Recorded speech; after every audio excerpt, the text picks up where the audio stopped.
All right. So we are group Tabata Yoga, and our service was the Stardew Valley in the Steam store online.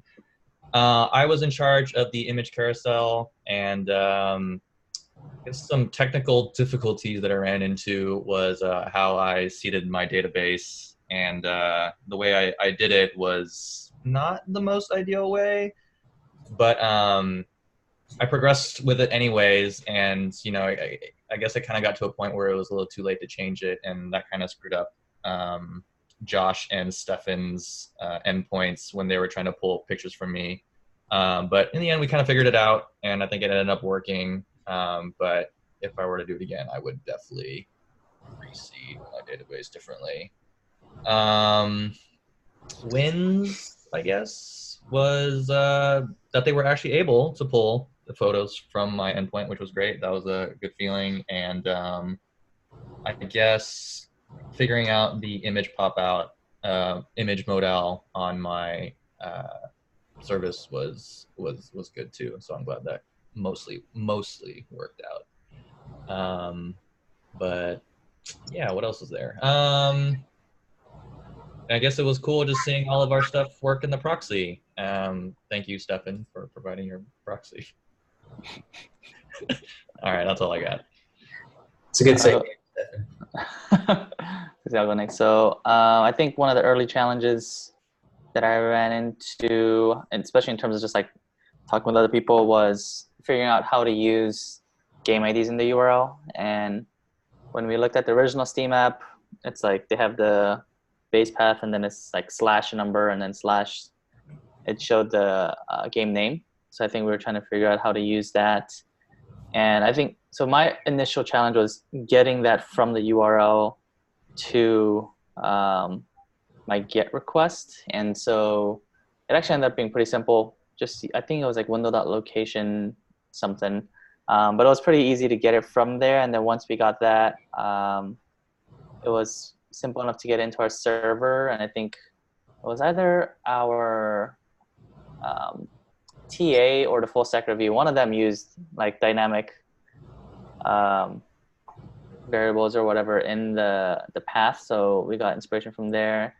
And then from that point, it's just a matter of us using similar URLs to make our GET requests. And then, so once we got that done, I think the next challenge was getting those paths to work on our proxy, because none of us was showing our data when we did it on the proxy server. Right. And so I think we struggled with that a bit, but that also ended up being pretty simple once we talked with Chase about it. Just making sure that in our own code we're putting, like we had to put the full path in rather than just /API/something. And so once we got that, we were able to see all of our data in the proxy. And yeah, it was just good to see, even like as Brian was saying, it's good to see that not only was everything showing, but all the data was flowing through as it should. That's it. Okay, that's on to me. So I did the about game microservice, and honestly, I think what I learned the most from this project was just getting better and more comfortable with CSS. That was something I really neglected in the beginning of this program. I thought it was simple, making things pretty, but understanding that you can set a global font and understanding how you can adjust spacing between, say, like a line that you put above your header or below your header can go a long way into making your app look a lot more like the real thing. So a big win for me and takeaway was just feeling more confident about my CSS skills.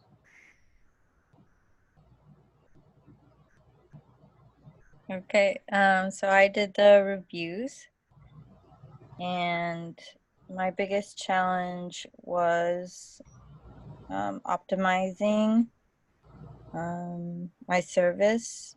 The gzip files weren't exactly working at first, and I kept pulling and pushing to GitHub incorrectly, which caused a bunch of issues.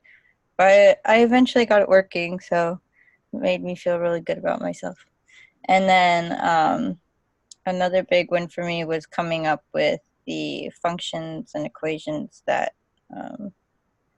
separated the reviews into recent reviews and figuring out the overall positivity or negativity of it. So that was really good. Yeah.